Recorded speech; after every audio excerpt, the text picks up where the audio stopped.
ഇത്തവണത്തെ യൂറോ കപ്പിനെ പറ്റിയിട്ട് നമ്മൾ സംസാരിക്കുമ്പോൾ ഫ്രാൻസ് ടീമിനെ ഇപ്പോഴത്തെ ഫുട്ബോളിൻ്റെ അധികാരികൾ തന്നെ പോളിങ്ങിൽ വരുത്തുന്നുണ്ട്. അതായത് കപ്പടിക്കാൻ സാധ്യതയുള്ള ടീം എന്ന് പറഞ്ഞിട്ട്.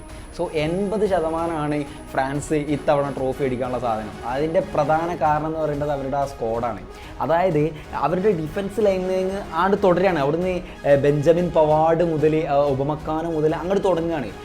മധ്യനിരയിലേക്ക് വരുമ്പോൾ ചുവാമേനി, അതുപോലെ തന്നെ കമവീഗ, എങ്കോലോ കാൻഡെ എന്നൊക്കെ പറയുന്നത് കുറേ കാലത്തിന് ശേഷമാണ് യൂറോപ്യൻ മൈതാനത്ത് ഒരു പ്രകടനം കാഴ്ചവെക്കാനായിട്ട് പോകുന്നത്. മുന്നേറ്റ നിരയിലേക്ക് വരുമ്പോൾ എംബാപ്പെ, ഗ്രീസ്മാൻ, ഡെംബലെ, കോമാന്, ഒരു ബ്രില്യൻ്റ് ആയിട്ടുള്ള ഒരു ടീമാണ് ഫ്രാൻസിനെ സംബന്ധിച്ചിടത്തോളം. ഒരുപാട് കാര്യങ്ങൾ നമുക്ക് എടുത്തു പറയാനുണ്ട്. കുറേ താരങ്ങൾ ഫ്രാൻസിലുണ്ട്. നല്ല സെക്കൻഡ് ഓപ്ഷൻ ഉണ്ട്, ഫസ്റ്റ് ഓപ്ഷൻ ആയിട്ടുള്ള ആൾക്കാരുണ്ട്. ഇപ്പോൾ മുന്നേറ്റ നിരയിലേക്ക് തന്നെ വരുമ്പോൾ, സ്ട്രൈക്കിംഗ് പൊസിഷനിലേക്ക് തന്നെ വരുമ്പോൾ എംബാപ്പയ്ക്കൊപ്പം അവിടെ ഉള്ളത് ഒളിവർ ജെറൂഡാണ്. അദ്ദേഹത്തിൻ്റെ അവസാനത്തെ ഒരു വിരമിക്കലും കൂടി ആയിരിക്കും. ലാസ്റ്റ് ഡാൻസ് എന്ന് പറയുന്ന ആ ഒരു